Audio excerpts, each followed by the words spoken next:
Back in January, when the nominees were announced, Q's Oscar panel convened to share their predictions, put their street cred on the line, and now on the morning after, our panelists are back to gloat, or perhaps eat crow, and to deconstruct the night that was. Norm Wilner is a film critic for Toronto's Now magazine. Rad Simonpillai is a film editor at AskMen.com. And Johanna Schneller is a freelance writer and film columnist with the Globe and Mail. They're all here with me in Studio Q. Hello, everyone. Good morning. Norm, put down the phone. I'm checking my notes. I got to get my notes up. I have to say right off the top, I was anticipating you all arriving today. And I was sure someone was going to bring Girl Guide cookies. So failure on all your parts. Can you even get them here? Yes, you can get Girl Guide. Samoas and tag. I don't know, Norm. Those are Girl Scout cookies, people, okay? Oh, it's America. Fair enough, fair enough. Okay, let's start with the headline. I mean headline singular. Johanna, what was it for you from last night? For me, honestly, it was, where was everybody? Where was Meryl or Warren or George or Ben or Denzel or Julia or Jennifer Lopez or Rosario Dawson or Eva Mendes? People stayed away. I don't know whether it was an official boycott or not, but I think people were very, very tentative about appearing on this show. And I think what you got was a lot of people from television who were eager to show their film cred and be presenters, and television being more diverse, it was easier to pick from those people. But I think the real story is, where were the big guns? Where were the presenters? They were at home eating Girl Scout cookies. This was a real hinge Oscars between sort of old moldy ways of doing it and trying to get new ways of doing it. But it's a very, if you look at who was there and who wasn't there, it was a very tricky night. Okay, so absence was your headline. Norm, what's yours? I just think now we can all move forward, and Leonardo DiCaprio isn't going to have to kill himself to win an Oscar. I think we saved his life, people. I think that's what's important. Okay, Rad. I think it was a great night. I'm glad Chris Rock just rocked the show and really had a real dialogue about what was going on in the industry. Okay, so Chris Rock's your headline. Yeah. We want to talk about him because the big theme, of course, the context for this year's Oscars, again, was lack of diversity, hashtag Oscar so white trending on Twitter, Spike Lee, Jada Pinkett Smith, Will Smith boycotting their ceremony. A lot of pressure on Chris Rock. Let's take a listen to some of what he had to say. You realize if they nominated host, I wouldn't even get this job. So y'all be watching Neil Patrick Harris right now. Okay, so a lot of laughs from inside the Dolby Auditorium. Were you laughing on the outside, Johanna? Yeah, there was a couple of lines that he sort of got in there that didn't really get laughs, but I thought really made his point surrounded by laughs. He said, is Hollywood burning cross racist? Is it fetch me some lemonade racist? No, it's more sorority racist. You're just not our type kind of thing.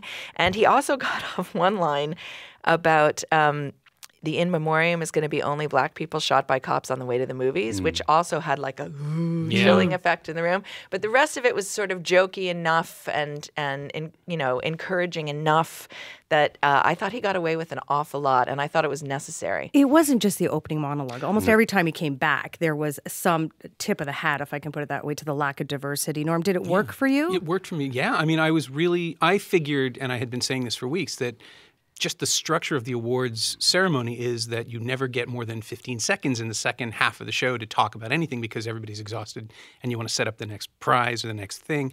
And Rock and his writers and his producers just kept it going. The offset piece, The Visit to a Theater in Compton, was amazing because it took the time. It let the jokes kind of die and you got stuck with this. Like everybody watching the Oscars broadcast is realizing that the point of this bit is not, oh, these silly people don't know what's nominated for an Oscar. It started almost like a Triumph the Insult Dog sequence where you just make fun of people for being unaware of the things you want them to be aware of. And then gradually it set in and it got its hooks into the premise, and we are forced to confront the fact that it's not that, this audience it doesn't care about the Oscars. It's that the Oscars doesn't care about them. And that was just this queasy, funny, but really, really powerful moment. It's even interesting for me. I was watching last night with some white people and some people of color and using Twitter, my Twitter feed, as sort of a litmus test. I mean, anecdotally, I found that white people laughed or laughed nervously.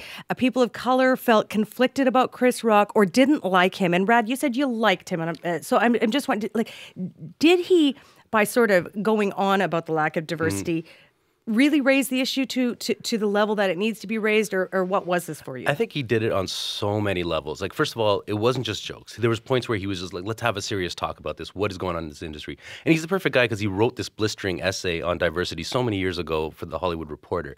And also, like, I mean, as much as, say, the Stacey Dash word joke didn't exactly, it kind of flew over the people's heads. Was that a joke? It was, because Stacey Dash a month ago made she said, we should do away with Black History Month. So, I mean, it just was, Stacey you're right. Dash It is wasn't a controversial human being. Right. One But of the the fact strongest... that he pulled her out and just left her there to hang, I think, was more of a comment than an actual joke. But one of the best moments, as you brought it up, the Girl Guide cookies. But basically, that was such an amazing moment because it's Chris Rock talking about his daughter can never sell enough Girl Guide cookies as much as she tries. It's almost like, well, what's selling there? It's like, oh, she can't beat this white girl named Linda Dunn. And then he trots out all these black girls as Girl Guides or Girl Scouts, whatever it is, which is like this quintessential American experience. And he's just they're there to show that they could do it just as good, if not better, than everyone else. So I thought that was such a sly moment that, is basically leading it as an example of what we could do in this industry.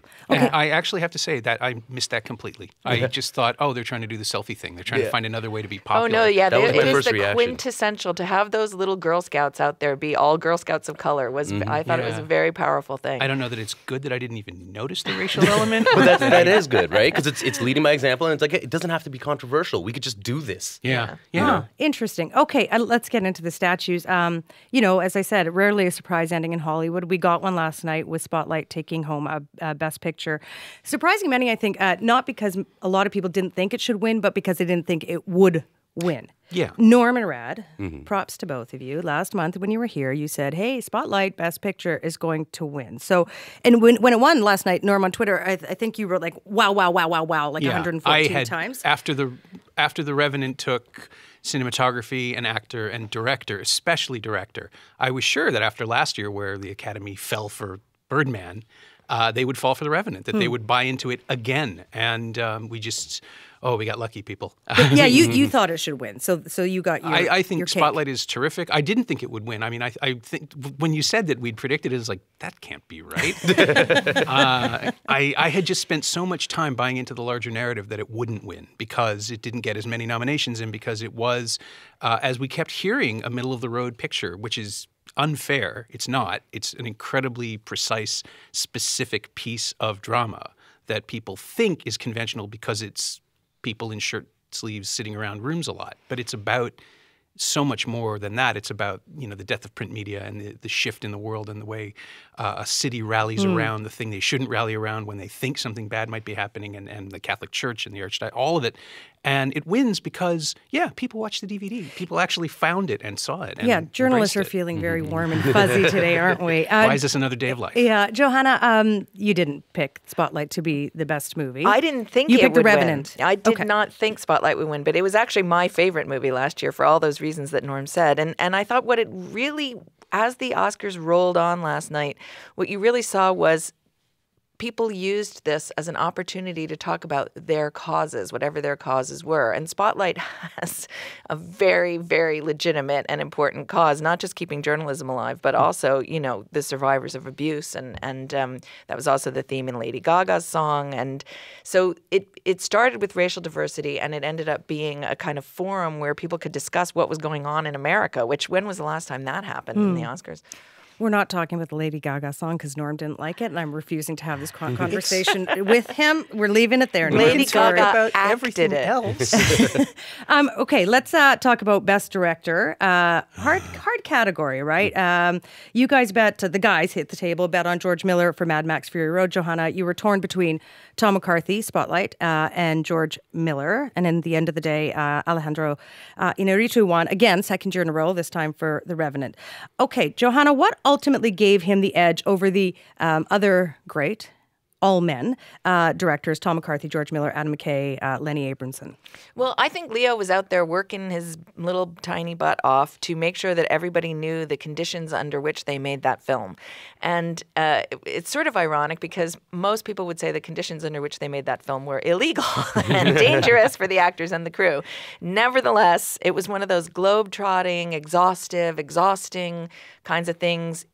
Watching that film, I know a lot of people don't like that film. I admire it in terms of the way it showed the brutality of nature. And I think what he succeeds in doing with his cinematographer is you forget where the camera is, and you forget that a lot of the time that you're watching a film, he really does put you in that landscape and put you in that place.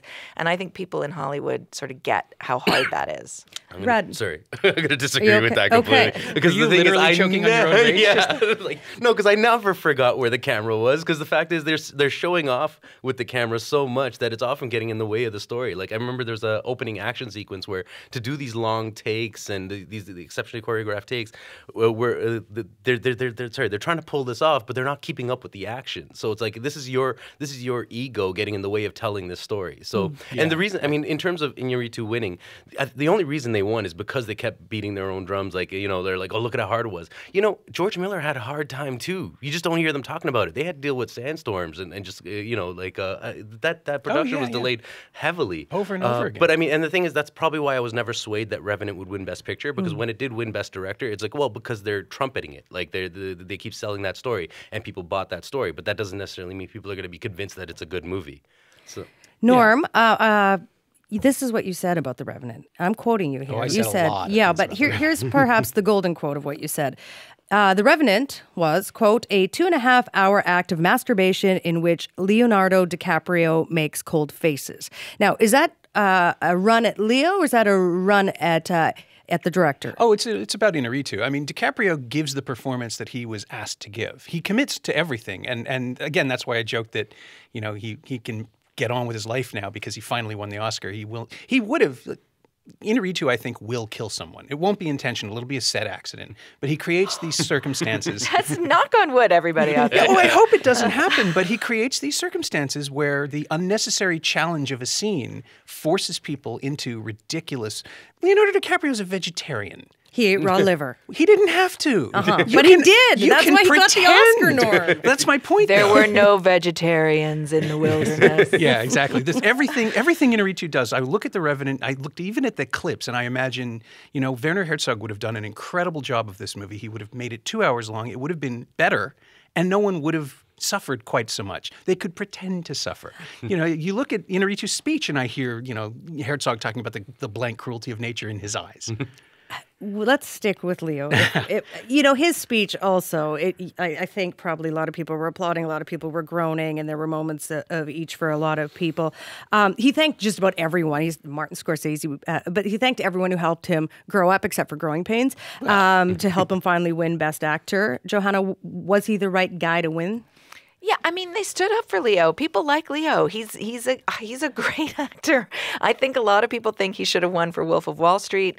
I didn't see anything wrong with the speech he made. I thought that he hit all the notes he wanted to hit. It takes a lot of people to get you nominated 5 times for an Oscar. He thanked them, and he's a big environmentalist. If you follow him on Twitter, all he ever tweets, he never tweets about himself or anything. It's all environment all the time.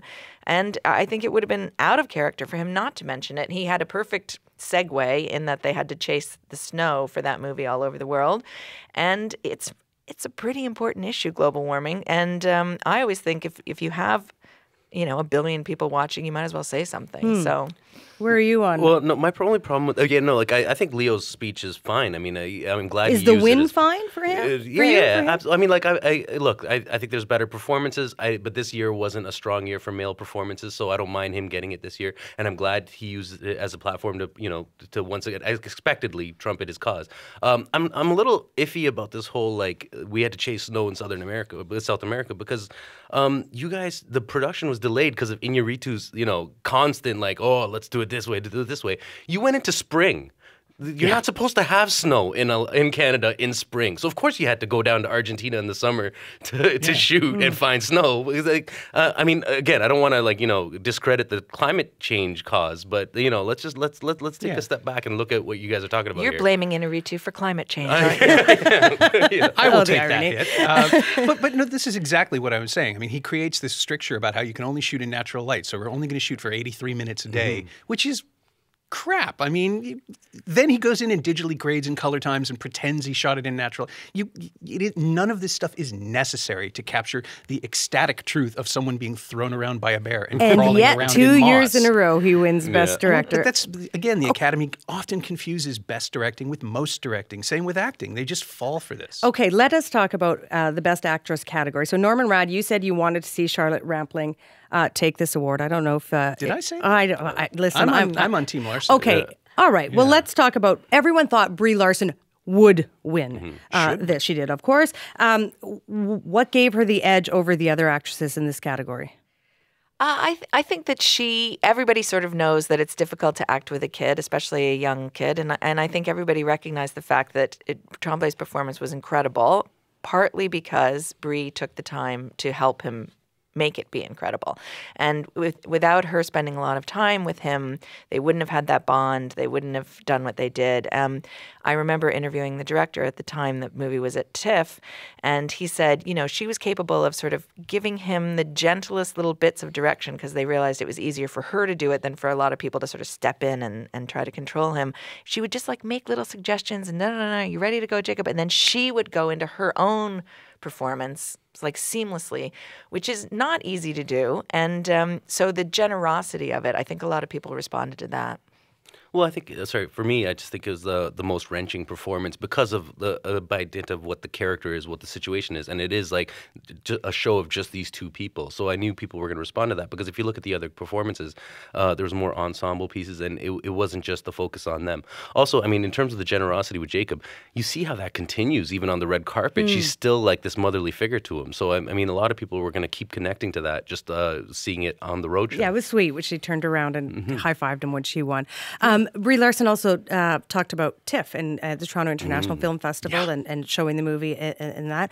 Was Brie Larson right for you, Norm? Oh, absolutely. Yeah. I mean, there are ways to give that performance that are much bigger and more look at me, and she really doesn't ask for any of that. Even the big scene about an hour into the film, those of you who've seen it know what I'm talking about, is played with such realism that, I mean, I couldn't look at the screen. There was a point where I wanted to look somewhere else, which is something an actor almost never wants you to do, but she doesn't. I mean, I really believe she didn't go into this movie thinking she was going to win an Oscar. She wanted to play this character and tell this story. I'm Pia Chattopadhyay, and I'm speaking with Q's Oscar panel. Johanna Schneller, Norm Wilner, and Rad Simonpillai here with me in studio. We got about 5 minutes left. We can't go through every category. I just want to mention, in case people went to bed or didn't watch last night, Spotlight won also for Best Original Screenplay. The Big Short won Best Adapted Screenplay. Inside Out won Best Animated Feature. Amy won Best Documentary Feature. Okay, so that's who we're not talking about. Let's talk about Best Supporting Actor. You guys, I mean, everyone lost an Oscar point on this one in their pool. Betting on Sylvester Stallone. You didn't for Creed, but Mark Rylance wins for Bridge of Spies. You called that? Yeah. No, I didn't get to talk about it on the show, but yeah, so that's why I went out and tweeted it. Yes, I was because the reason I'd never thought Stallone was. Oh no, I felt like I was on steady ground when I was calling Mark Rylance, but I think everyone got carried away when Stallone won the Globe, and by just the emotion of it, and I can't blame them. That was just such a powerful moment, seeing him recognized. But we ignored in that is that Mark Rylance's performance, it was much better, and the fact that he didn't get nominated for the SAG Award. Stallone didn't get nominated for the SAG Award, which is just the death knell in terms of winning the Oscar. So we all ignored that killer stat. And just got carried away with the emotion of